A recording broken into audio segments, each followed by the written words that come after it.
많은 또 뭐 공격도 받고 또 불편함도 있으셨을 텐데 어렵게 그래도 저희가 쓴소리 듣고 싶다라는 그런 요구에 의해서 이렇게 응해 주셔서 진심으로 감사드립니다. 우리 진중권 전 동양대 교수님 박수로 환영하면서 발제 시작하도록 하겠습니다. 자, 큰 박수 부탁드립니다. 네. 반갑습니다. 제가 여기 와 있을 거라고는 상상을 못했는데 그런 일도 벌어지는군요. 사실 저는 뭐 보수 정당에 큰 관심이 없었고요. 지금도 제 관심사는 주로 이제 이른바 진보 진영이 왜 이렇게 망가졌는가 그걸 분석하는 데 가 있고요. 다만 이제 바깥에서 본 그 보수 정당에 대한 어떤 답답한 마음들 이걸 사실 외부자의 시선으로 제가 잠깐 전달해 드리는 정도로 사실 많은 사회과학적인 분석들이 좀 필요한 부분이고요. 좀 시간을 내서 좀 들여다볼 필요가 있는 부분인데 아직은 제가 거기까지 준비는 안 됐고 그냥 인상 비평에 좀 지나지 않을 것 같습니다. 일단은 선거에서 참패를 했는데 거기에는 단기적인 원인과 장기적인 원인이 있을 것 같아요. 그래서 단기적인 원인으로서는 아무래도 코로나죠. 이게 이 사태가 너무나 컸기 때문에 참패를 한 거고 코로나만 아니었으면 이렇게까지 참패를 했을까라는 생각은 듭니다. 그럼에도 불구하고 코로나가 없었다 하더라도 이 당은 어차피 질 수밖에 없었다는 게 사실인 것 같고요.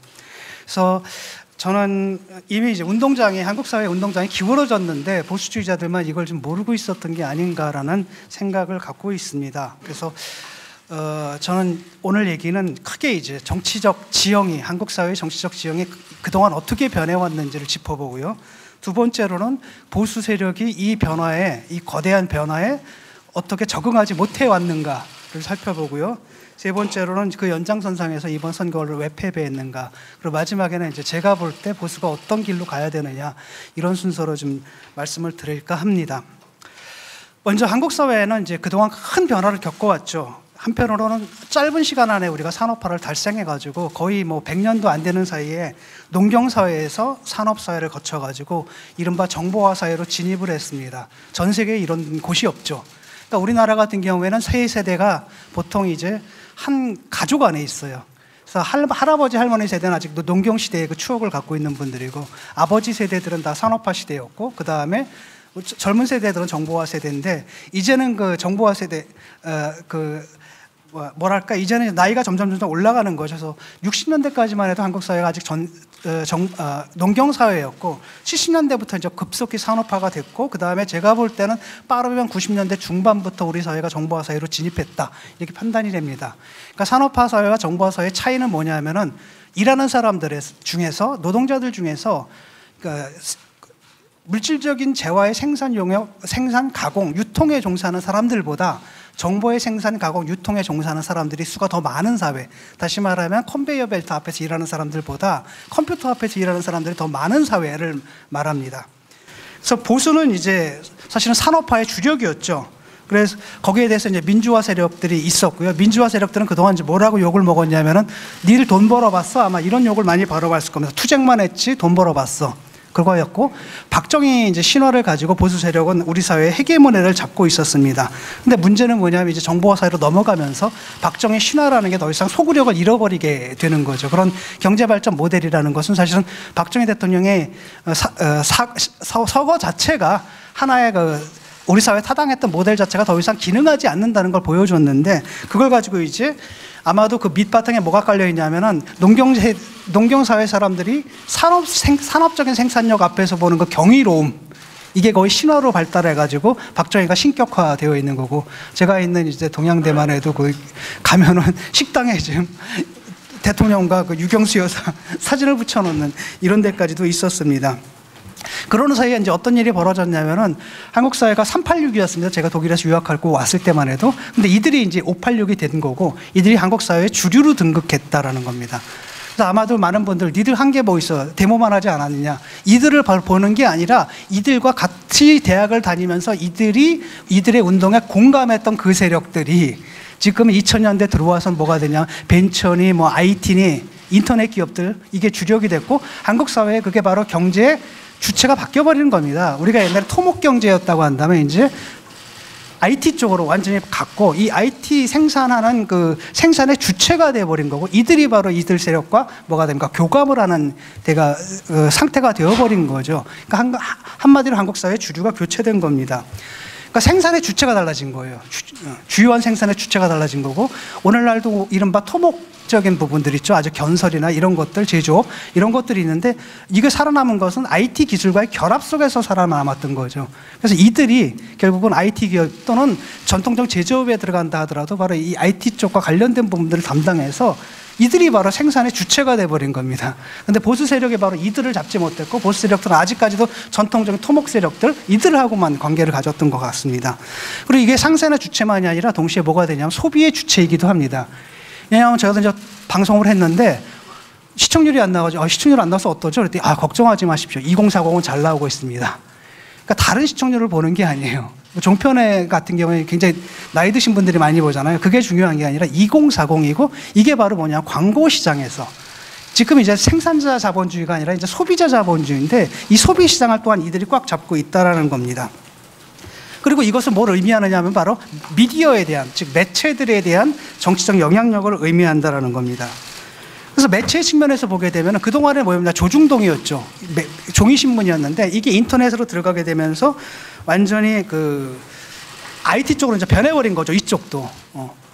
그러니까 산업혁명적인 이런 매체가 아니라 정보혁명적인 매체입니다. 대표적인 게 바로 포탈의 등장이고 포탈 사이트가 등장하면서 원래 그 전통적인 보수 언론이 사실은 신문 시장의 70%를 장악하고 있는 보수 언론이 갖고 있는 소구력이라는 게 다 떨어져 버린 거거든요. 왜냐하면 데스크 권력이 사라져 버려요.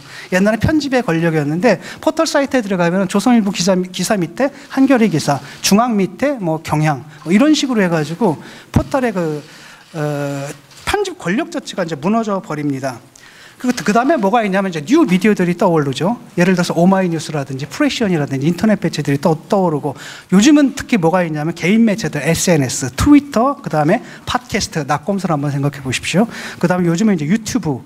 결국은 그 매체 시장에서도 결국은 매체 장악력에서도 완전히 열세로 몰락을 해버린 거죠. 그래서 저는 계속 얘기를 하는데 주류가 바뀌었다. 그다음 저 사람들 진보라고 하는데 제가 볼 때 진보 아니거든요. 이미 그 사람들은 이미 바꿀 것보다 지킬 게 더 많은 세력이고 그러니까 여러분들한테 굉장히 위협이 되는 거예요. 그냥 보수를 갖다 장악하고 들어오고 이게 신보수라고 저는 생각을 하거든요. 그래서 이 권력 집단의 이 커넥션들이 어떻게 변해왔는지를 잘 보게 되면 이 변화가 좀 보입니다. 뭘 보면 되냐면은 비리의 양상을 보게 되면 돼요. 아마 지난번 여러분들이 정권 잡고 있을 때 벌어졌던 비리 중에 나 기억나는 게 LCT거든요. 되게 건축과 관련된 뭐였습니까? 인허가 비리 이런 거예요. 전통적으로 이쪽이나 저쪽이나 이쪽은 영남, 저쪽은 호남에서 아마도 이 건설업자들하고 뭐 이런 비리들이 대부분 유형이었는데 이건 산업혁명적인 쉽게 말하면 산업화 사회의 비리 양상이라고 할 수 있습니다. 그리고 정권과 관련된 뭐 국책사업이라든지 이런 것들도 되게 보면 4대강 이런 거잖아요. 쉽게 말하면 공구리 치는 사업들이었거든요. 근데 요즘 그 비리가 벌어지는 양상들을 보게 되면 이런 거예요. 신라젠, 라임펀드, VIK 이런 거거든요. 이것들은 되게 뭐냐면 산업자본이 아니라 이제 금융자본 쪽으로 변해가고 있다는 거고 이들이 이걸 장악하고 있다는 것이고요. 또 다른 한편으로는 그 국책사업들도 성격이 좀 달라졌습니다. 요즘 보게 되면 태양광이라든지 또 뭐가 있습니까? 뭐 배터리 사업 공용 와이파이 뭐 이런 것들이잖아요. 요즘 구설에 오르는 사업들이 되게 이런 것들이라는 겁니다. IT 계열의 사업들이고요. 아마도 정경심 펀드 같은 경우에도 이제 검찰에서 의심하는 부분이 바로 이것과 연결 부분들을 아마 의심하고 있는 걸로 알고 있습니다. 그러니까 이 사람들이 지금 또 이런 걸 통해 가지고 개미들을 등치는 거죠. 이걸 보게 되면 비리 양상만 봐도 달라졌구나. 이 권력의 커넥션 양상이 달라졌다는 거고 이건 산업자본에서 완전히 금융자본 즉 산업화 사회에서 완전히 금융사회 정보화 사회로 넘어왔고 이래서 생산과 소비 매체 이 모든 면에서 한국 사회의 주류가 바뀌었다라는 것들. 그래서 이들이 이제 헤게모니를 잡고 있습니다. 영화라든지 뭐 음악이라든지 모든 문화 시장 뿐 아니라 또 다른 한편 학계도 보세요. 교수들이라든지 요즘 굉장히 이른바 저는 이제 어용이라고 부르는데 어용들이 엄청나게 많이 활동을 한단 말이죠. 민주당에서 하기 참 뭐한 일들을 갖다 대신 처리해 준다라든지 이런 식의 청부업자로 좀 변해버린 거라든지 그 다음에 이 사람들이 결국은 뭐냐면 옛날에 운동권이라고 아직도 생각들 하고 있을 거예요 아마. 근데 자기들이 어느새 뭐가 되냐면 사회 기득권층이 되어가지고 그 자기들이 기득권들을 갖다가 뭐 누구한테 이제 자기 아들들한테 딸한테 그 세습을 해주는 단계까지 와 있는데 그럼에도 불구하고 운동권 시절에 그런 그 뭐랄까 망상이라고 해야 될까요? 자기들이 아직도 개혁을 하고 있다라는 또 운동을 하고 있다라는 혁명을 하고 있다 이걸 가지고 사실은 비리를 저지르고 있는 이런 이제 상태라고 할 수 있습니다. 그래서 보게 되면은 공동체 이제 기억도 달라지는 겁니다. 문화적인 헤게모니를 갖고 있기 때문에 제가 어렸을 때는 맨날 본 게 그놈의 반공 영화만 보고 있거든요. 뭐 들국 하나 피었네, 뭐 증언, 뭐 이런 거 있잖아. 이런 걸 이게 공동체의 기억이었는데 최근 영화를 통해서 나오는 것들을 보게 되면 뭐냐면은 대부분 다 화려한 휴가라든지 변호인이라든지 1987년이라든지 이런 거고요. 과거에 대해서는 예를 들어서 남산의 부장들. 이게 이제 젊은 세대들의 뭐예요? 공동체의 기억이 돼버린 겁니다. 왜냐하면 지금 전쟁을 기억하는 사람 아무것도 없거든요. 한국 전쟁을 기억하려면 최소한 80세는 돼야 돼요. 이런 분들은 점점 사라지는 거고 아버지한테 듣고 자란 게 옛날 민주화 운동 때 우리가 전두환 때 어떻게 당했는지 박정희 때 어떻게 당했는지 이걸 듣고 잘해버렸다는 겁니다. 또 인구의 측면에서도 보게 되면 보수가 지금 노령화되고 있습니다. 그러니까 아직까지도 계속 옛날에 그 정체성이 뭐였냐면 그겁니다. 박정희 시절의 그 정체성이 산업전사 그리고 반공전사였잖아요. 이런 정체성에 집착을 하다 보니까 이 새로운 정보화 사회의 이 새로운 세력들을 갖다 보수주의자로 포섭하는데 여러분들이 이제 실패했던 부분이 있는 거죠. 그래서 옛날에는 이제 보수와 그 진보가 투표 때 선거 때 나눠지는 그 분기점이 40대였을 거예요. 40대 초반이냐 후반이냐. 그런데 아마 이번에 아시겠지만 50대로 올라갔거든요. 50대 때 제가 볼 때 후반이에요 이미. 그러니까 그 몇 년이 있으면 그게 이제 60대로까지 올라가고요. 여러분들이 전통적으로 지지했던 그분들은 그 돌아가신 나이잖아요. 그러니까 그 반면에 이제 뭐가 있냐면 재미있는 현상이 발생하는데 20대들의 투표 현상이 오히려 60대 이상과 동조하는 현상이 일어나고 있죠. 그건 왜 그러냐면은 아버지를 죽였거든요. 우리 민주화 세력들은. 산업화 세력은 아버지를 죽였는데 요즘은 그 민주화 세력이 내세웠던 이것 자체가 위선으로 여겨지는 거예요. 실제로는 저들이 뭐였냐면 개혁을 얘기하고 혁명을 얘기하고 뭐 진보를 얘기하지만 알고 보니까 저들도 기득권이다라는 게 너무나 분명한 거고 그래도 옛날에 산업화 세력은 이 운동권 세력들한테 아파트 한 채는 줬잖아요. 그래도. 그다음에 일자리는 줬거든요. 하다못해 데모하는 애들 중에서도 데모하고 깜빵 살고 나와도 실업자 된 사람은 못 봤어요. 다 국회의원이 되어 있던가. 뭔가 사업가가 되어 있지. 그런데 지금 그런 것도 안 주다 보니까 이들이 굉장한 뭐랄까 반감을 느끼는 거죠. 그런데 이 반감에 방향을 제시해 줘야 되는데 그 방향을 제시해 주지 못하는 겁니다. 그래서 투표로는 60대 이상과 동조하는 것으로 나타나지만 이들이 할아버지에 동조하는 게 아닙니다. 할아버지는 아예 딴 세상 얘기고 그냥 아버지에 반항하고 있다. 이것뿐이고요. 여러분들이 아마도 386이 권력을 장악하는 데 벌써 20년이 걸렸잖아요. 그거 마찬가지로 이들과 앞으로는 계속 가야 되지 않을까 이런 생각이 듭니다. 결국 보수가 주전장을 내줘 버린 거예요. 그냥. 주전장을 다 내줘 버리고 지금도 아마 계속 여러분들 고민하는 문제가 바로 그겁니다. 아주 극단적인 세력들이 유튜브를 중심으로 뭉쳐가지고 음모론을 펴고 있고 저들을 버리자니 버릴 수도 없고 안 버리자니 안 버릴 수도 없는 이런 딜레마에 빠진 것들도 바로 그거죠. 전통적인 지지층에 하다가 이게 사실은 뭡니까? 사양 산업이거든요. 그쪽이. 이쪽을 갖다가 그냥 다 내버려두고 그쪽에 집착하다 보니까 벌어진 일이 아닌가.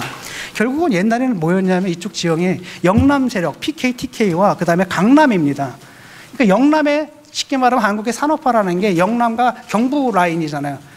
경부 라인이기 때문에 이걸 통해서 됐던 것이고 그래서 이쪽의 세력들이 다 서울에 올라오게 되면 되게 강남 사는 거예요. 그리고 저쪽 호남에서 올라온 분들 강남 입성을 못 했거든요. 딴 데 살았단 말이죠. 그러니까 이 사람들이 한국 사회의 경제의 주력이었고 언론에서도 헤게모니를 갖고 있는 요 딱 축만 잡게 되면은 전체적인 한국 사회를 뭐랄까 끌고 나갈 수 있었던 겁니다. 심지어 한국 사람들은 강남을 욕하면서도 그 욕망은 강남이에요. 그랬단 말이죠. 그런데 문제는 뭐냐, 그 강남에 누가 입성하냐면 그런 식은 아니다 하더라도 조국 같은 사람도 강남이잖아요. 아마 그래서 강남 좌파란 말 나왔잖아요. 이 강남이 새로 입성한 사람들 같은 경우는 옛날 강남 사람들과 또 성향이 다르다라는 거고요. 그런 것들이 아마 강남 투표에서도 아마 나타나고 있다라고 봅니다. 그래서 강남 좌파라는 말이 의미하는 바가 굉장히 큰 거예요. 강남 살면서도 사회 기득권이면서도 좌파다라고 생각하는 사람들이 있다는 거고 한마디로 한국 보수가 그들에게 완전히 주전장을 내주고 저쪽에 사양시장만 지금 붙잡고 있다가 거기에 집착하다가 이제 이런 모습이 되지 않았는가 생각합니다. 한마디로 이제 보수가 그동안 상당히 무능했던 거죠. 그래서 저는 그 사회과학이 좀 필요하다고 보거든요. 이게 딱 돌아가는 것에 대한 사회과학이 있어야 되는데, 요번에도 보니까 또 음모론이더라고요. 뭐 차이나 게이트니. 저쪽에서 뭘 갖고 싸우느냐면 빅데이터로 선거운동 했거든요. 이런 격차가 있다는 겁니다. 이게 정보화 사회에 쉽게 말하면 노무현 대통령은 인터넷 가지고 대통령이 됐잖아요. 그 이후에는 이제 막 빅데이터를 이용한다라든지 이들은 선거운동 자체도 벌써 정보화 사회의 그 테크놀로지를 갖다 사용하고 있는데 이쪽은 태극기 뭐 이런 걸 말이죠. 그러니까 그 중도층이 딱 본다 하더라도 와 저쪽은 정말 아니다. 다시 말하면 이 집권 세력에 대해서 굉장한 반감들이 있고 특히 조국 사회 사태를 통하면서 저들의 위선과 저들의 문제점들을 분명히 봤거든요. 저들이 어떻게 정의를 파괴하고 공정을 파괴하는지 그러면서도 어떻게 저렇게 뻔뻔할 수가 있는지에 대해서 충격을 받았음에도 불구하고 이쪽을 보니까 그래도 너희들한테는 권력을 주기가 뭐하다라는 생각을 갖고 있는 겁니다. 그래서 박정희 신화는 지금은 이제 물 건너갔죠. 그런데 그동안에 어떻게 했냐면은 이제는 이제 더 이상 어울리지도 않습니다. 더 어울리지 않고 요즘 젊은 세대들은 결국은 뭐냐면 자기가 산업전사나 또 방공전사를 이해를 하지를 않아요. 왜냐하면 자유주의 또는 민주주의 1987년 이후거든요. 거기다 21세기 들어오게 이른바 포스트 모던 그래서 자율주의거든요. 이런 사람들 옛날에 그 국가주의 이념으로 묶어놓는다는 건 불가능하다는 겁니다. 그렇다면 대안서사가 나와야 돼요. 젊은 애들한테 이야기해줄 대안서사라는 게 나와야 되는데 그걸 만들어내지 못했습니다. 그러니까 이명박 정권은 아직까지도 그 고도성장의 신화에 집착했죠. 그래서 747 얘기를 했을 겁니다. 그러니까 7% 성장을 하겠다는 건데 이건 한국 경제를 갖다 옛날에 개발도상국 수준으로 돌리지 않으면 불가능한 경제 성장률이란 말이죠. 그러니까 이거는 그러니까 박정희주의인데 경제적 측면에서 박정희주의라는 겁니다. 결국 박정희 시절 또는 전두환 노태우 시절 때 그래도 군사정권 때는 그때가 3조 호황이었잖아요.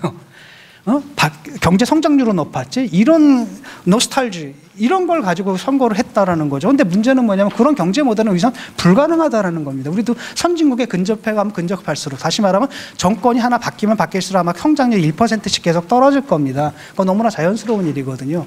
그러니까 외연적 성장이 아니라 내포적 성장으로 가는 여기에 대한 이것을 설명할 수 있는 이야기를 줘야 되는데 그걸 못 만들고 그러다 보니까 과거로 돌아간 측면이 있고요. 그다음에 박근혜 때는 뭐였냐면 이제는 정치적 상부 구조마저도 옛날로 돌아간 겁니다. 이분이 통치하는 방식 보면 완전 30 방식이거든요. 탄압하는 것도 굉장히 30 방식이에요. 뭐 블랙리스트 만들고 저도 이제 블랙리스트 4관왕이거든요. 문제는 뭐냐면 나한테 타격이라도 줘야 된다. 타격도 하나도 안 됐어요. 거의 사실 타격 없었거든요. 훈장만 단 겁니다. 그래서 저는 만날 때마다 사람 나한테 4관왕이야.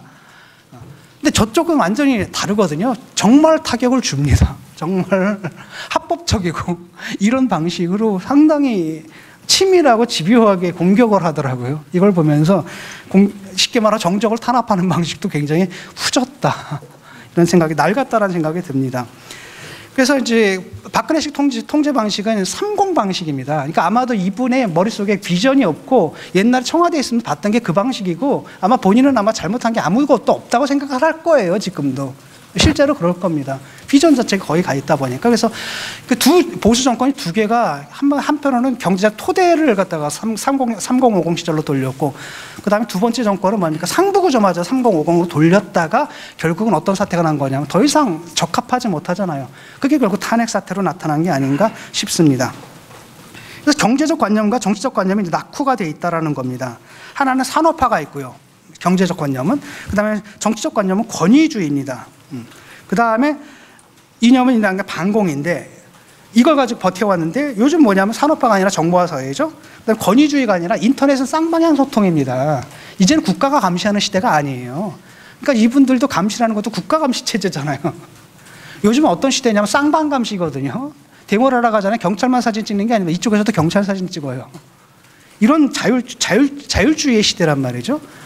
그 다음에 이제 반공이다 하면 옛날에는 아마 여러분들 계속 북풍 아주 재미를 많이 봤을 거예요. 근데 요즘은 북풍 하면 불리하죠. 이미 바뀌어버린 겁니다. 영화라든지 이런 데서 나왔던 북한의 모습은 옛날 같은 그런 모습이 아니에요. 뭔가 뭐랄까 아프다, 분단의 아픔 이런 거지. 북한이 나쁘다 이런 게 아닙니다. 그런데 이걸 이제 붙잡고 계속 가려고 했던 측면이 있는 거죠. 결국은 이제 지지층 자체가 노쇠해버린 겁니다. 그래서 여러분들이 제가 이제 여러분들한테 권하고 싶은 것은 주전장으로 다시 돌아와야 된다. 주전장으로 다시 돌아와야 된다는 겁니다. 쉽게 말하면 지금 벌어지는 일이 그거라고 생각하는 겁니다. 그거라고 저는 봐요. 여러분들 몇몇 의원들이 극우 유튜버들하고 싸우고 있잖아요. 제가 볼 때 그 극우 유튜버들은 그 똑같은 문제가 저쪽도 겪고 있어요, 지금. 민주당도. 그렇죠. 아주 극단적인 유튜버들, 또 이런 사람들, 극단적인 선동 세력들. 그 다음에 이제 그것은 자기 동력을 갖고 있습니다. 당에서 통제가 안 됩니다, 잘. 그러다 보니까 당의 공천과정까지도 막 들어오고 이러는데, 그나마 민주당은 이들을 갖다 적절하게 잘라냈잖아요. 그래서 주변화시키는데 성공했습니다. 그게 이제 열린민주당이죠. 저쪽으로 가라. 근데 여기서는 아직 그 성공을 못하고 있는 거죠. 그래서 한편으로는 이들이 자율주의 이걸 물결을 타고 와가지고 사실은 그 정당 정치 자체를 왜곡시키는 이런 측면들이 있겠고, 그게 지금 여기서 나타나고 있다라고 봅니다. 그래서 그걸 좀 막아야 되지 않는가라는 생각이 들고, 그 마지막으로 이제 선거 패배의 원인이라는 게 다 이거랑 연결되어 있는 거죠. 첫 번째로 말은 뭐냐, 탄핵의 강을 못 건넌 겁니다. 탄핵의 강을 왜 못 건넜느냐, 전통적인 지지층이 거기니까. 그렇죠. 그분들 생각을, 그분들을 설득을 해내야 되는데 설득을 먹고 투항을 해버리는 거예요. 그래서 아마 하태경 의원도 그렇고 결국 밖에 나갔다가 안 되죠. 안 되니까 다시 돌아올 수밖에 없는 거고, 국민들이 볼 때는 아, 저 탄핵의 강을 못 넘었네 라는 겁니다. 결국은 사실 탄핵에는 보수층의 대다수가 참여했기 때문에 가능했던 거, 보수층이 참여하지 않으면 탄핵 자체가 불가능했어요. 그랬는데 이런 건데 결국은 탄핵의 강을 건너지 못하고 다시 돌아감으로써 결국 뭐냐면 이들, 보수를 지지했던 이들과 등을 돌려버린 겁니다. 그러니까 여러분들이 이들을 붙여야 되는데 이들을 붙이지를 못한 거죠. 그래서 결국은 통합당에 있으면 한편으로 태극기부도 보수 유튜브도 이렇게 달랑 남아버린 거죠. 이들 가지고 이들은 막 선동을 했죠. 우리가 이길 것이다. 막 하도 선동을 해가지고 이게 종교적 광신이 돼버렸어요. 이게 현실이 돼버린 거예요, 그들에게는. 그런데 패배로 나타나니까 인정이 안 되는 거죠. 그러니까 그게 음모론으로 나가는 겁니다. 이게 굉장히 이제 그 쉽게 말하면 보수의 그 커뮤니케이션이 상당히 왜곡이 되어 있다라는 겁니다. 그게 왜 그러느냐? 보수가 혁신하는데 실패했기 때문에, 그래서 그들에게 의존하는 거고, 그들에게 발언권, 쉽게 말하면 전체 보수의 여론을 주도하는 헤게모니를 넘겨줬기 때문에, 그 다음 좋죠. 아무래도 자기들을 그냥 거의 무조건적으로 지지해 주니까 그냥 안주해버린 거죠. 근데 그들과 적절하게 싸우면서 적절한 긴장관계를 유지하고, 그 다음에 그들이 잘못 나갈 때 지적하고, 그 다음에 그들을 설득해냈어야 되는데 그걸 못했던 겁니다. 그 다음에 이제 총리가 아니라 뭐였습니까? 당대표가 누구였냐? 황교안 씨잖아요. 이것도 딱 보게 되면 아, 탄핵의 강을 못 넣은 겁니다. 왜냐하면 황교안 이분이 상징 자본이 뭐냐면 총리인데 그게 바로 탄핵 총리거든요. 패전투수였어요. 탄핵당한 정권의 패전투수를 데려다가 도대체 당대표를 시킨다는 건 이건 뭐 탄핵을 인정하지 않겠다라는 메시지를 보일 수밖에 없었다라는 겁니다. 그러다 보니까 이제 대안 세력을 인정을 못 받은 거죠. 아무리 이들은 잘못한다 하더라도 이걸 보려니까 한숨이 푹 나와버리는 겁니다. 그러니까 붙지를 않는 거죠. 이 코아마에다가 붙여야 되는데 도저히 붙을 수가 없어요. 저도 이번 선거가 이번에 처음으로 한번 미래통합당을 한번 찍어볼까라는 생각까지는 했습니다. 당연히. 근데 이제 정의당 후보가 있어가지고 찍지는 못했지만, 만약에 제가 이준석 후보라든지 하태경 의원이 내였다면 그쪽으로 흔쾌히 표를 던져줬을 거예요. 그 말은 뭐냐면, 인물만 괜찮다면은, 또는, 웬만하면, 이런 건 있는데, 웬만하지가 않았던 거죠. 그게 좀 안타깝습니다. 그래서 제가 아마 1월 달인가에 썼을 거예요. 황교안 그 대표한테. 밀려나가잖아요, 그것도. 종로 나가려면 확실하게 나가고, 장렬하게 전사하는 모습을 봐야 되거든요. 치열하게 싸우다가 장렬하게 전사하고, 그 다음에 어떤 메시지를 던졌어야 되냐면, 내가 마지막 탄핵 세력이다. 내가 죽음으로써, 내가 이 모든 걸 안고 가겠다. 그 다음에 보수 재건 또는 보수 부활에 씨앗이 되겠다. 걸음이 되겠다. 이런 자세로 나갔어야 되는데 등 떠밀려서 나가버렸던 거고, 그때 제가 뭐라고 썼냐면 정권 심판하겠다는 얘기 하지 말아라. 왜냐? 국민들이 볼 때 너희도 정권 심판할 주체가 아니다라는 거예요. 주제가 못 된다라는 거죠. 그렇기 때문에 견제론적으로 가라. 앞으로 잘하겠다라고 빌어라. 이기겠다는 생각을 하지 마라. 화끈하게 지겠다. 그 다음에 아주 원칙적으로 지겠다. 그러니까 결국은 죄송합니다. 선거 막판에 한 일주일 전쯤인가 그때 틀더라고요. 이미 늦어버렸던 거고, 김종인 씨 불러왔는데 너무 늦었죠. 왜냐하면 김종인 씨를 불러왔으면 뭐가 돼야 되냐면 권력이 뭔가 권한을 줘야 되는데 마지막에 그냥 선거 운동원 정도의 수준의 일밖에 못한 겁니다. 왜냐하면 공천인이 이분이 다 아무것도 관여하지 못했고, 그나마 있었던 공천마저도 뒤엎고 문제가 되는 의원들 있잖아요. 제가 볼 때 민경욱 의원이라든지 자르라 그랬잖아요. 계속 사고 칩니다. 안 자르면은. 그러니까 이걸 딱 보니까 그것마저도 이 사람들 살려내는 걸 딱 보고 와, 이건 저 당은 정말 답이 없구나라는 생각을 한 겁니다.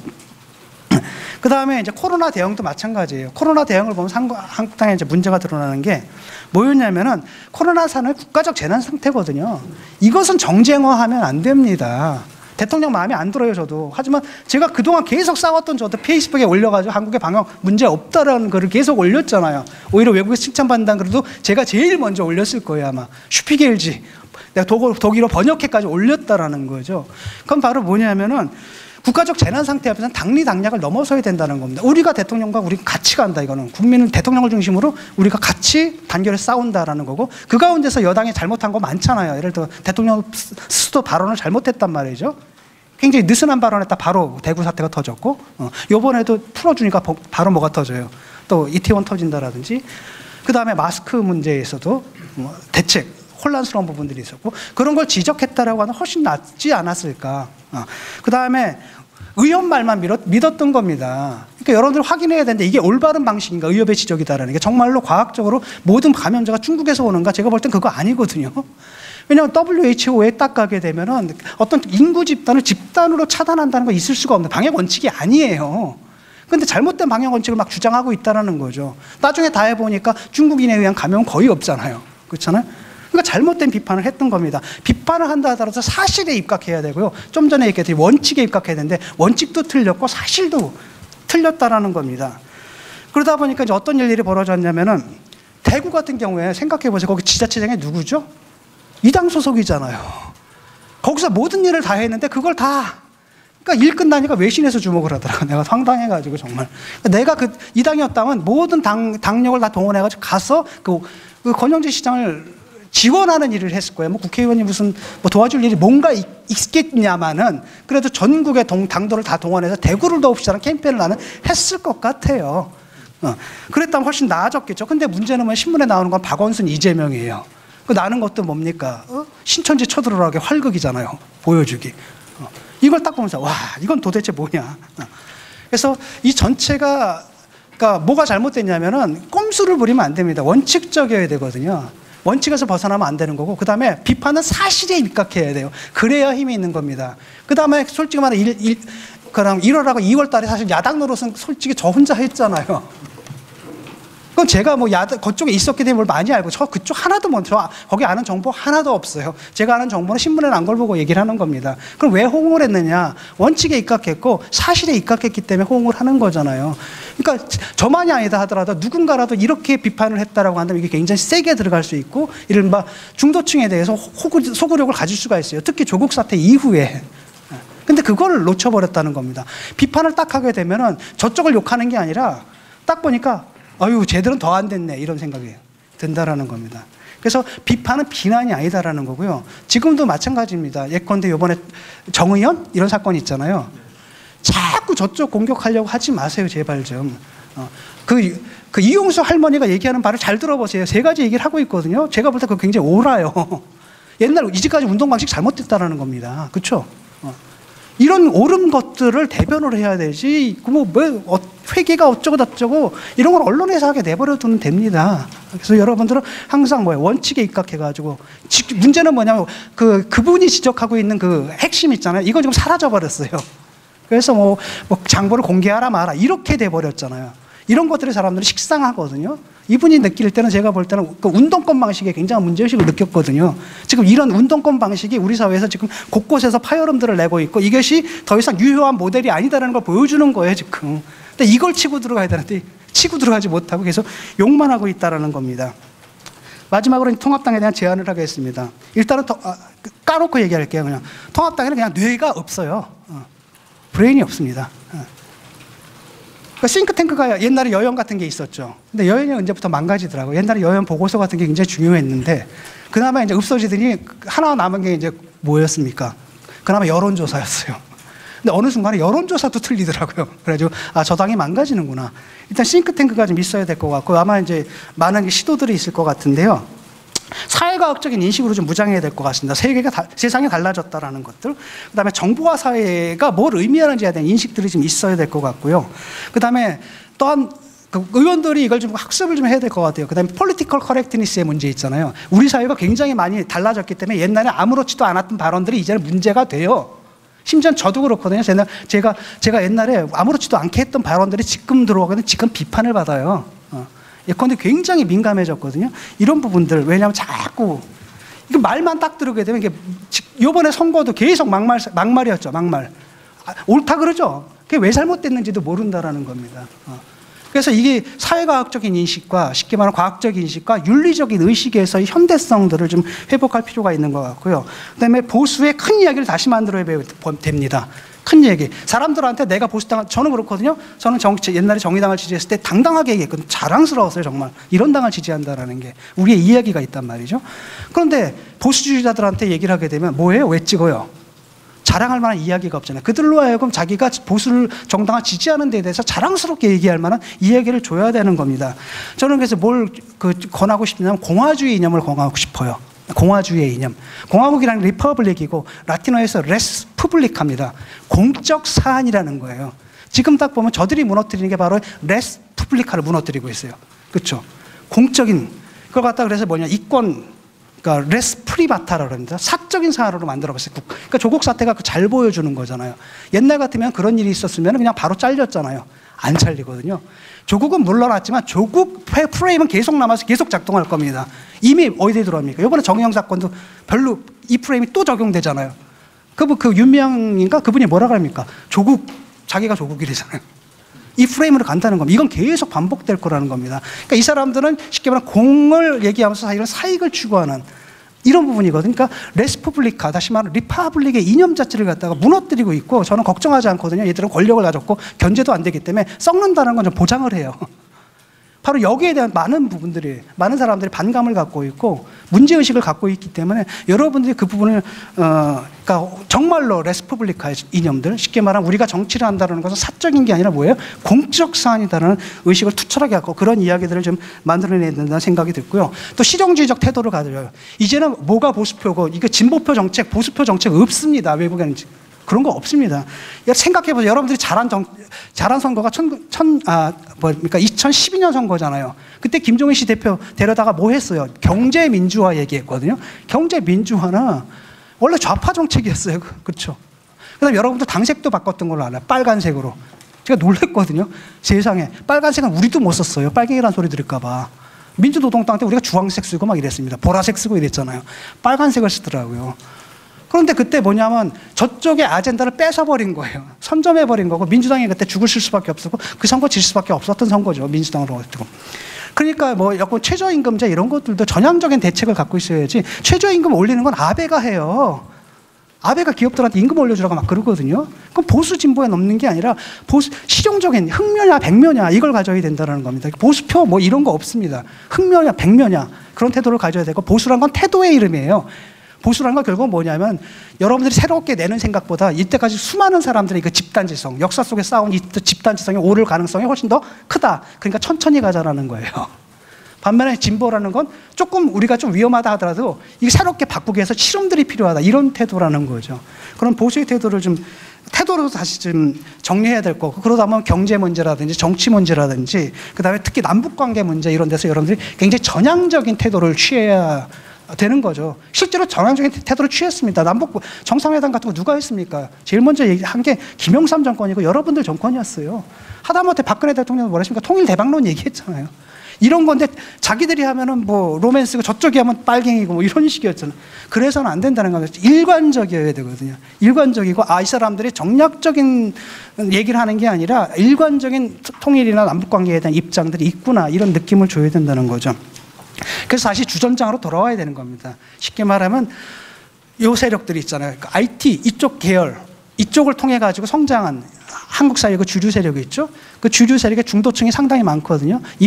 이분들을 떼내서 붙일 생각을 해야 되는 거고요. 특히 뭐에 주목했으면 좋겠냐면 20대들 있죠. 저도 학교 다니면서 아이들하고 이제 토론을 하게 되면 너무나 보수적이에요. 나랑 너무나 다르고 심지어는 바로 뭐냐 나 같은 태도를 갖다가 우리가 갖고 있는 386의 태도를 586의 태도를 상당히 위선적이라고 보더라고요. 상당히 위선적이. 왜 잔소리 하느냐? 너희들이 뭘 잘났다가 뭘 해줬다고 이런 반감이 굉장히 깔려 있다는 걸 보고 굉장히 당혹스러워했던 기억이 나거든요. 그러니까 이들이 지금 방향을 못 잡고 있는 거예요. 그래서 이들과 더불어서 성장할 장기적인 계획을 좀 세웠으면 좋겠다는 생각이 들고요. 또 다른 한편으로 그렇다고 기존의 지지층을 버리고 갈 수는 없잖아요. 그렇죠. 그렇기 때문에 이분들을 설득해야 됩니다. 그래서 저는 이준석 대표가 하고 있는 일이 굉장히 중요하다고 생각하고 토론하고 어쨌든 죽이 되든 밥이 되든 끝까지 설득해야 되는 겁니다. 그래서 안 되는 사람들은 어차피 선을 그어야 돼요. 하지만 그런 극단적인 세력들은 선을 그어야 되고 많은 경우에 극단적인 세력들은 정치와 상관없이 그냥 돈벌이 하는 거거든요. 그들은 알아요. 선동하는 놈들은 압니다. 자기가 하는 말이 거짓말이라는 거. 알아도 돈 되는 거니까 하는 거거든요. 그런 사람들한테 당이 휘둘리면 안 되니까 끊어내고 나머지 분들은 계속 끊임없이 설득을 해가지고 다시 그분들의 생각이 날 같은 생각들, 우리가 이제 거듭나야 된다는 생각들을 갖다가 그래서 설득을 해내야 된다고 생각을 합니다. 그러니까 굉장히 지난한 과정이에요. 왜냐하면 이분들 선동됐고 세뇌됐기 때문에 거의 그 생각 바꾸는 게 굉장히 힘들거든요. 그럼에도 불구하고 끝까지 설득해내서 데려가야 된다 이런 생각을 하고요. 그 다음에 이제 세대 교체죠. 너무 이쪽도 사실 보면은 그 민주당 쪽도 보게 되면 다 50대, 60대예요 이제 그 세력들도. 그 다음에 젊은 애들 데려다 쓴다 하더라도 사실 추인검이거든요. 선거 때 딱 짚고 그냥 갖다 버리잖아요. 이번에도 크게 다르지 않거든요. 그러니까 권력을 갖다가 이제 30대, 40대, 그 다음에 그 밑에 20대로 넘겨줄 생각을 해야 되는 겁니다. 그러니까 당에서 물론 이제 아직도 권력을 잡고 있는 분은 나이 드신 분들이지만 그분들이 이걸 인정을 해야 돼요. 저도 그렇거든요. 제 생각이 저는 옳다고 믿지만은 이제 젊은 애들 만나게 되면은 이제 한계를 부딪히거든요. 어떤 순간에 나도 이제 물러날 때가 된 거구나 이런 생각을 해야 됩니다. 특히 이제 정말 제대로 된 보수주의자라고 한다면 그렇거든요. 모든 사람들은 자기 자식 세대한테 좋은 걸 주고 싶어 해요. 저는 그 선의를 믿어요. 정말 이게 옳은 거고 정말 좋은 걸 주고 싶어요. 문제는 뭐냐면 자기 시대의예요. 문제는 그 시대는 갔다는 거죠. 그걸 인정해야 되는 거고 되도록이면은 젊은 세대한테 많은 권한들과 권력들을 넘겨주면서 왜냐하면 이 젊은 세대들이야말로 지금 세대들하고 훨씬 더 소통, 커뮤니케이션을 할 수 있는 이게 되어 있거든요. 제가 볼 때 이분들은 몰라요. 아예 그냥 소통 자체가 안 돼요. 그냥 소통의 전제 조건 자체가 마련되어 있지 않습니다. 딴 데 가서 살고 계시고요. 자기들이 다 성공했던 분들이에요. 나름대로. 그냥 아집에 잡혀있는 분들이거든요. 세계가 계속 그런 줄 알고 있고 또 그래야만 한다고 믿는 분들이기 때문에 그걸 인정을 해야 되는 겁니다. 자기 한계를. 그래서 젊은 세대들한테 좀 넘겨주는 게 좋지 않을까 이런 말씀을 마지막으로 드립니다. 좀 길었습니다. 감사합니다. 네. 가장 이제 해결책이 이제 무엇인지 제가 여쭙고 싶고요. 네. 그 방안을 여러분들이 좀 찾으셔야 될 것 같고요. 제가 이제 지적하고 싶은 건 아까 이제 그 부분을 지적을 하고 싶은데 일단은 힘들 겁니다. 왜냐하면 이게 정서적으로 이미 이렇게 아니야 이렇게 감정적으로 들어가 있거든요. 이 감정을 푸는 게 굉장히 힘들어요. 논리적으로 놀아도 아닌 건 어떻게? 지금 여기까지 가 있는 게 여러분들의 쉽게 말하면 혐오 기피 정당 비슷하게 되어 있습니다. 그래서 그걸 좀 깨는 게 굉장히 중요한데 아까 그게 굉장히 중요한 포인트라고 생각을 해요. 왜 지금 싸우지 말라라고 얘기를 한 거 있잖아요. 그동안은 뭐냐면은 여러분들 그러니까 비판을 하는 게 아니라 비난을 했어요. 계속 말도 안 되는 소리를 비난만 했단 말이죠. 근데 비판만 가지고도 안 되거든요. 옛날에는 비판을 한다는 것 자체도 사실은 옛날 산업화적인 틀이에요. 요즘은 어떻게 되냐면은 비판보다 더 강한 게 뭐라냐면 저들보다 더 나은 대안을 내놓는 거예요. 더 쉽게 말하면 생산적이어야 된다는 거죠. 그 얘기가. 예를 들어 정의원 같은 경우에도 지금 아주 구태의연하게 하고 있죠. 니들 뭐 비리 어쩌고저쩌고 이렇게 하잖아요. 그런 가운데서 뭐가 사라졌냐면은 시점이 사라진 겁니다. 시각이 사라진 거고 쉽게 말하면 이쪽도 낡은 방식이고 그러니까 저쪽도 낡은 방식으로 대응을 하고 있거든요. 그래서 이용수 할머니는 뭐냐 돈 때문에 저러는 거다. 그렇죠? 그 다음에 그 바탕에는 누가 있느냐. 저걸 밀어주는 사람들이 바로 토착 외구다. 또 이 프레임을 깔고 있단 말이죠. 그 다음에 실제로는 그래서 저들을 물리쳐야 된다. 그러면서 실제로 시민단체 또 나왔죠. 그 다음에 민주당 똑같이 움직이죠. 그러니까 조국 사태는 똑같이 움직이고 있는 거예요. 이것 자체가 굉장히 낡은 방식이거든요. 근데 그 수준으로 가는 거예요. 그게 아니라 이게 싫다라는 거거든요. 그렇다면 뭐냐면 이들보다 더 나아져야 되고 저들을 나쁜 놈 만드는 게 아니라 그냥 저들을 후진 놈 만들어야 되는 겁니다. 그래서 그건 바로 뭐냐. 아까도 얘기했듯이 거기에 하지 말고 이용수 할머니가 했던 얘기가 바로 뭐냐. 운동권 방식에 문제가 있다라는 거죠. 이런 방식으로는 더 이상 한일 관계에 이렇게 끌어나서는 안 되고 그러니까 여러분들이 뭘 했어야 되냐면 위안부 문제를 공격하는 게 아니라 위안부 정의원이 해왔던 여태까지 활동을 인정한다. 그다음 그러니까 이용수 할머니 입장에 섰어야 되는 거예요. 그냥.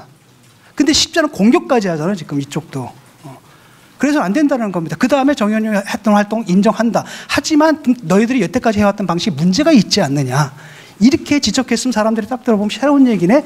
라고 하면서 아, 쟤들은 생산적인 얘기를 하는구나. 그러니까 비판 자체가 욕하는 게 아니라 그들보다 좀 앞선 가 있다라는 느낌을 줘야 되는 거죠. 이런 방식이 계속 쌓이고 쌓여서 신뢰가 생기는 거고 그때 이제 사람들이 갖고 있는 혐오, 기피의 감정이 사라진다라는 겁니다. 근데 계속 욕하는 게 잘하는 거다라고 생각하니까 유튜브 욕하지 뭐 그러니까 심지어 의원들도 막말하고 이거 잘하는 거라고 착각을 해요. 그건 오히려 자기들만 깎아먹는 거거든요. 여러분들 주목해야 될 건 바로 뭐냐면 저들을 나쁜 놈 만드는 게 아니라 저들을 후진 놈 만들어라. 뒤처진 놈 만들어라. 실제로 여러분들이 그 걸었던 그 길을 저들이 지금 제가 볼 땐 따라가고 있거든요. 거기서 다시 출발해야 되지 않나 이런 생각이 듭니다.